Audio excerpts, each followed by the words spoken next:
The President's Shadow. Chapter 1. The First Glimpse.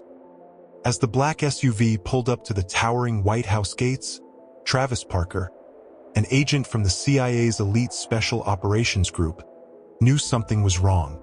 The air felt unusually still, the kind of stillness that follows an ominous event before the full storm hits. A chill ran down his spine as he stepped out of the vehicle, scanning the area. His instincts, honed from years of dangerous fieldwork, were sharper than ever. Parker had been called in after a mysterious object was found buried deep in the Rose Garden, close to the president's private quarters. The object, once examined, revealed an intricate pattern, a symbol that only a few intelligence operatives like Parker would recognize.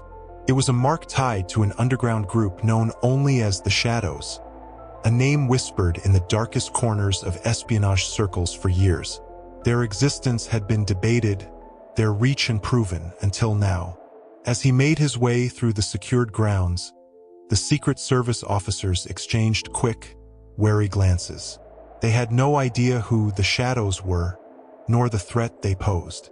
But Parker did. He wasn't called in to investigate something trivial. This was deadly serious.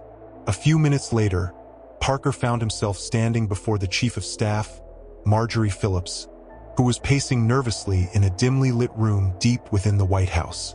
"Agent Parker," she said, her voice trembling slightly, "we don't know what's going on, but the president's safety could be compromised." Parker's sharp eyes darted toward the small, metallic object placed on the table. It was a strange-looking device with an engraving, a coded message. "This symbol, it's a warning," Parker muttered. "We need to act fast." Philip's face paled. "What do you mean? What are we dealing with?" Parker took a deep breath. "A group that operates in the shadows. They've infiltrated the highest levels of government before, and now they're targeting the president." The stakes were clear. Uncover the conspiracy before it was too late. But as Parker left the room, he couldn't shake the feeling that someone was watching him from the darkness. And whoever they were closer than he thought. Are you hooked already? Stay tuned, subscribe, and share to follow the shocking twists this conspiracy will unleash. Chapter 2. The Threat Revealed. It didn't take long for Parker to realize that the buried object was only the beginning. As dawn broke over the Capitol, he sat in his dimly lit office at Langley, staring at the evidence laid out before him. The coded message engraved on the device had been decrypted, revealing a chilling prophecy. By the time you see this, it will already be too late. The room was silent, save for the low hum of computers running in the background. Parker's heart pounded as he reviewed the intel files linked to the Shadows. They were a ghostly presence in the intelligence community, a network of elite operatives and former soldiers, manipulated by unseen puppeteers for decades. But now their target was the leader of the free world. His phone rang, snapping him out of his thoughts. It was Phillips again, her voice urgent. "Parker, we've got a bigger problem. We've intercepted communications. There's chatter about an assassination attempt. But we don't know who's behind it or when it's coming." Parker clenched his jaw. "It's the Shadows. They've been planning this for years." "But how can you be sure?" she pressed. "Because their mark is all over this," he replied, pulling up old case files showing the same symbol found in covert operations worldwide. "They move fast and strike silently. If we don't stop them now, the president is as good as dead." Phillips sighed heavily, the weight of the situation crashing down on her. "I'll get you whatever resources you need. But if we don't get ahead of this, we will..." Parker cut her off, though he wasn't entirely convinced. "We have to." As he hung up, he pieced together the clues. The Shadows were sending a message, a challenge. It was a game of cat and mouse, but Parker wasn't going to play by their rules. If there was any hope of saving the president, he'd have to break them. Suddenly, a notification flashed on his screen. An anonymous tip, sent through an encrypted channel, was waiting. It was a single line of text. Meet me at the Lincoln Memorial at midnight. I have answers. Parker stared at the message, his pulse quickening. Could this be a trap? Or the breakthrough he desperately needed? He didn't have a choice. He'd be there. What will happen at the Lincoln Memorial? Keep reading to discover the secrets and stay on the edge of your seat. Chapter 3. The Midnight Encounter. The night air was heavy with tension as Travis Parker approached the Lincoln Memorial. The towering statue of the 16th president loomed above him, casting long shadows across the marble floor. Midnight was the designated time, and as the clock ticked closer, Parker's instincts screamed danger. He had been through countless operations where things had gone sideways in the blink of an eye. This meeting could easily be a trap, but he had no other lead. His hand hovered near his concealed firearm as he scanned the area. Footsteps echoed behind him, and Parker spun around, his body tense, ready for anything. Out of the shadows emerged a woman, her face hidden beneath a hood, her movements cautious yet deliberate. "Agent Parker?" she whispered, her voice barely audible over the rustle of the trees. "Depends on who's asking," Parker replied, his grip tightening on his gun. The woman lowered her hood, revealing a familiar face. She was Sarah Blake, a former NSA analyst who had vanished off the grid 2 years ago, presumed dead. Her reappearance was as shocking as it was alarming. "Sarah," Parker muttered, his eyes narrowing. "You're supposed to be dead." "I know," she said, stepping closer but stopping just short of his reach. "But I'm not. And if you want to save the president, you need to listen to me."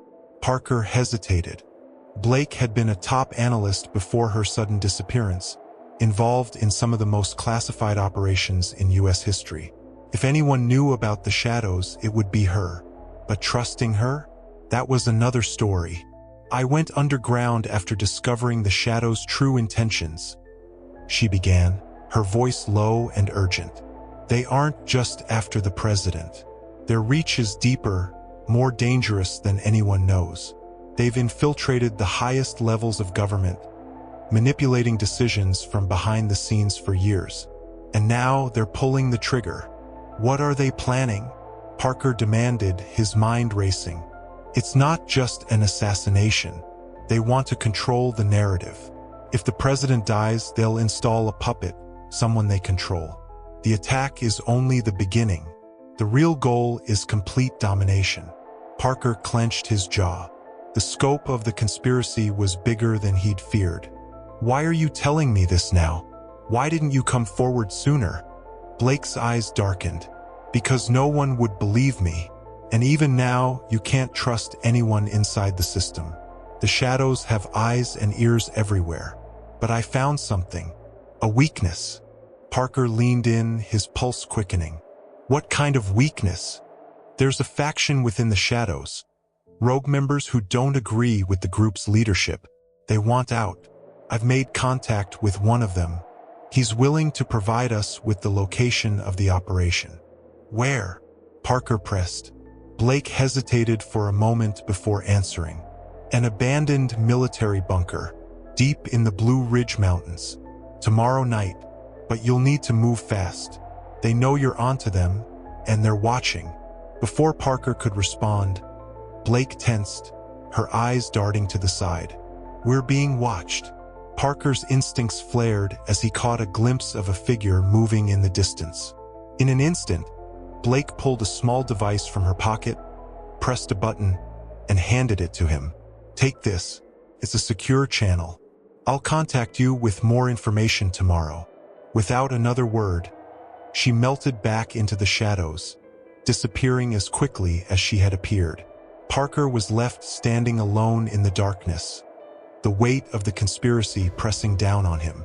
He stared at the device in his hand. The situation had just escalated to a whole new level. Now, the question wasn't just about stopping an assassination. It was about saving the entire government from collapse. What secrets does the Blue Ridge bunker hold?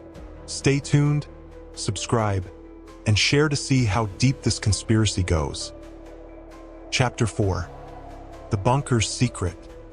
The next evening, Parker found himself speeding through the narrow mountain roads leading to the Blue Ridge bunker. His mind raced with the information Sarah Blake had given him.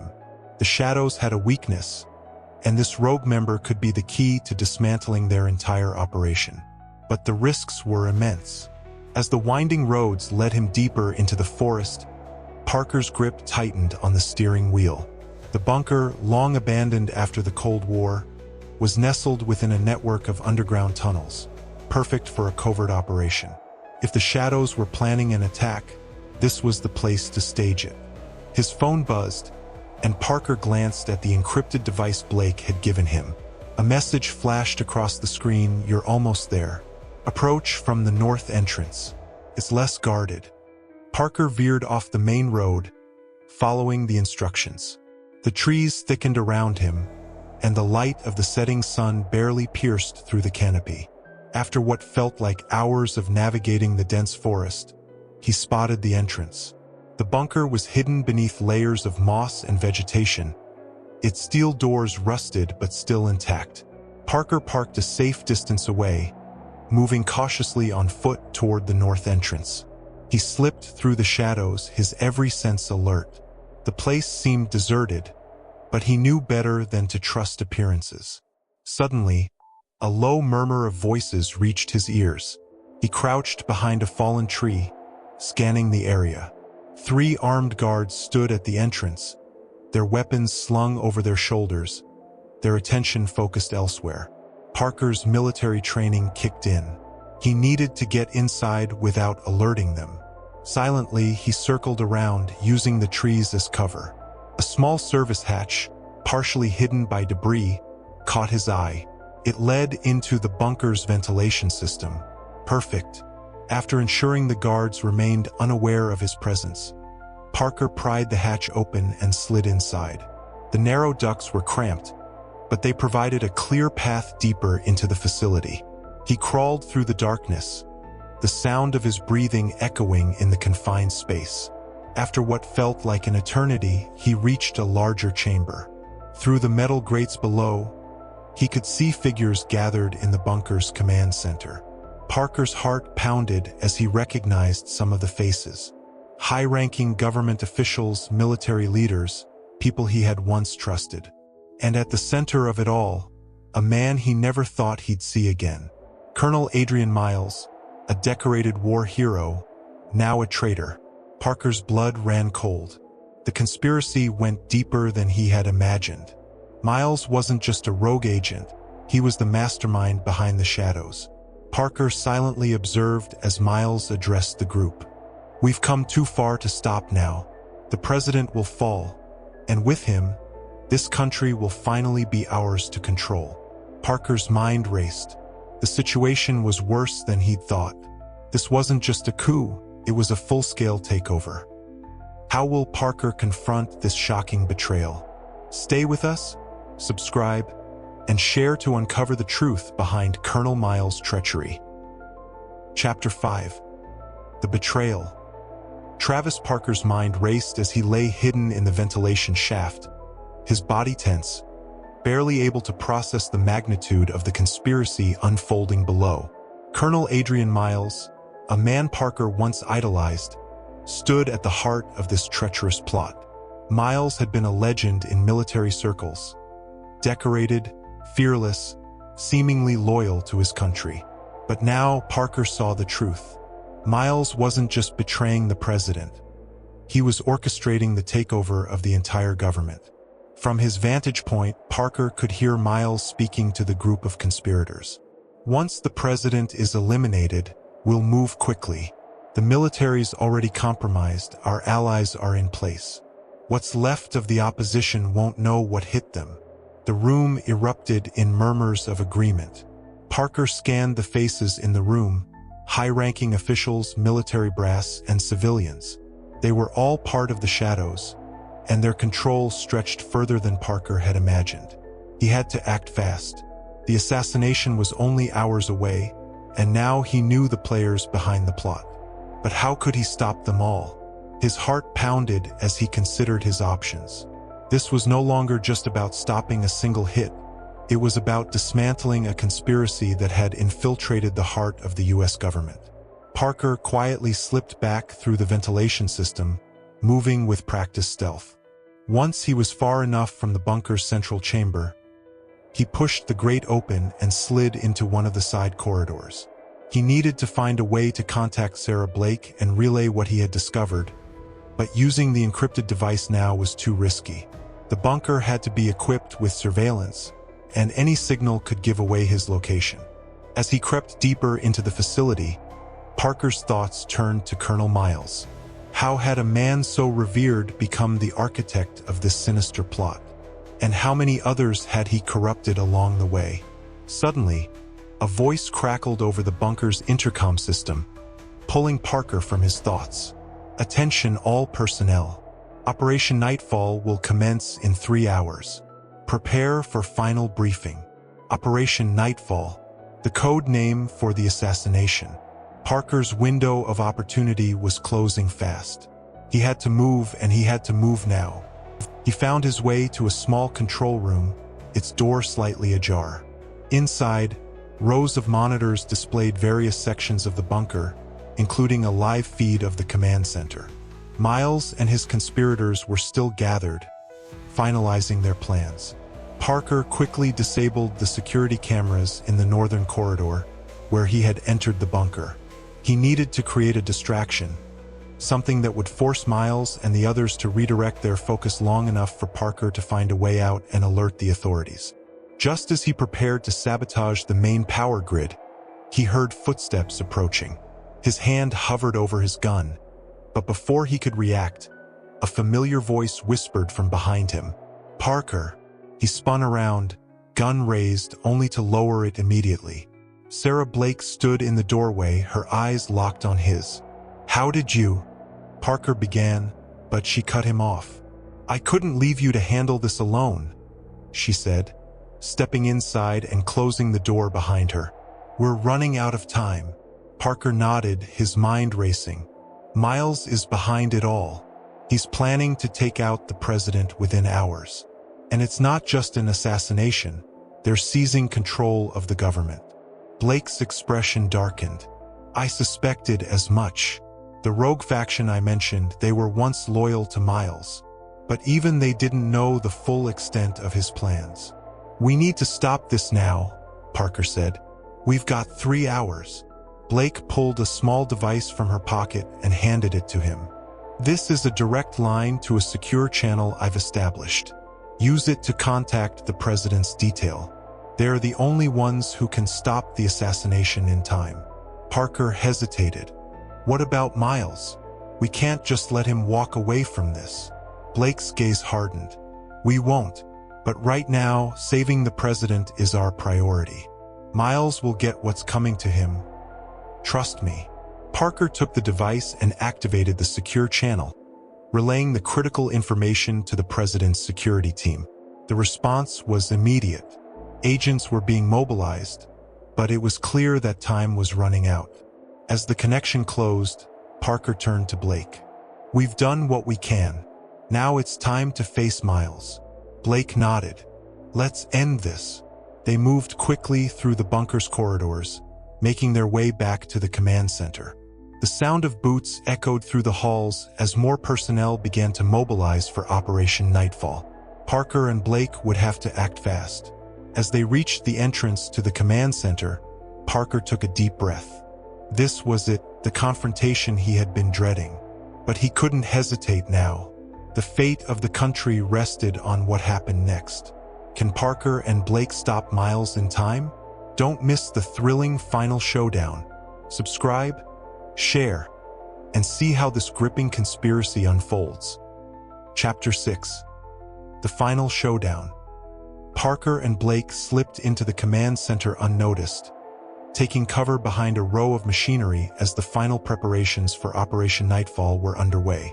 Colonel Miles stood at the center of the room, barking orders to the assembled group of conspirators. His voice was calm, controlled, like a man who had already won the war before the first shot was fired. "Everything is in place," Miles announced.